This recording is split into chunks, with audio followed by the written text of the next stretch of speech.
Alright. Good morning mga tol.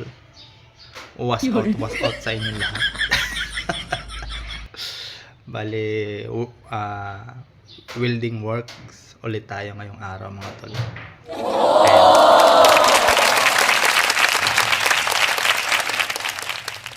Yang truck na yan mga tol, medyo malapit na humiwala yung tambutso. Wewieldingin natin ngayong mga araw mga tol. Siguro mga hanggang tanghali ko lang naman ayusin yung butas nung yung pinakang nakahanger, at saka ikukunik yung yung tambutso na malapit nang matanggal. At ito siya nga pala mga tol, kung katulad ko din kayo na medyo kapos sa budget para bumili ng unit na truck, i-share ko to sa inyo kasi yung kung maalaala nyo, may ginawa akong stick body na truck. So maganda yung, para sa akin maganda yung naisip ko. What? Dahil medyo kapos nga tayo ngayon sa budget, ginawa akong transformer yung Nice. yung stick body na yon. Double purpose ang pwedeng paggamitan.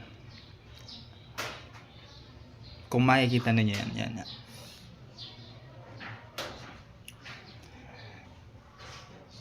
Yan yung ibabaw nung ibabaw nung stick body na yon.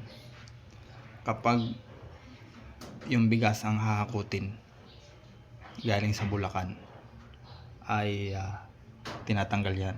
So At nice. kapag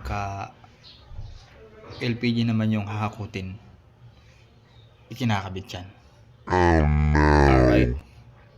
Siguro naisip din ninyo na bakit kailangan pantanggalin yan pagka ganun ng hahakutin. Ito mga tulang paliwanag ko. Di ba may ilaw yan? Yan.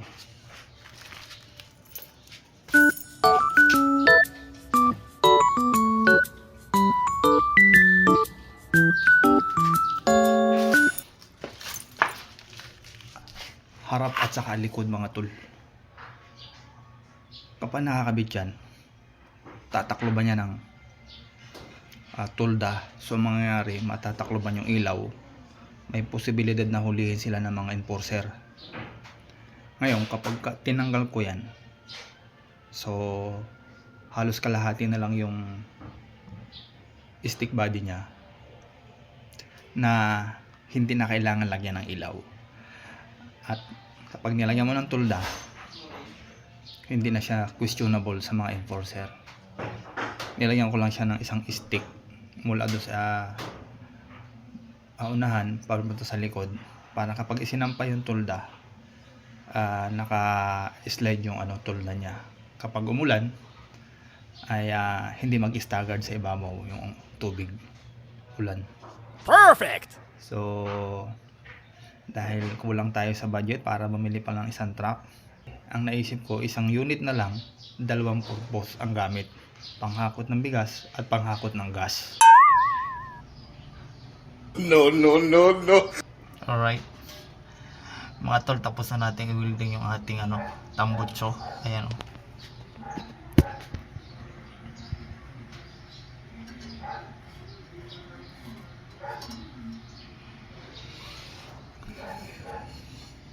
Kasi sobrang ingay na yung kasing joint niya, hindi na mahigpitan ng tornilyo dahil na-disconnect na nga doon sa pinag-weldingan.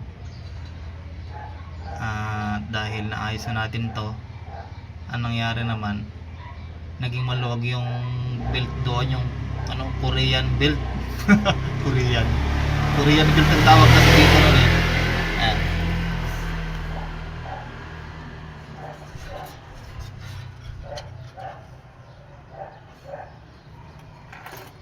So ang ginawa natin ay pinutulan natin yung yung Korean belt para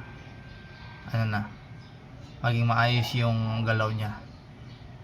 Dahil pagka hindi natin inangat yon, may posibilidad na itong pinag-weldingan na to bumigay ulit. Alright?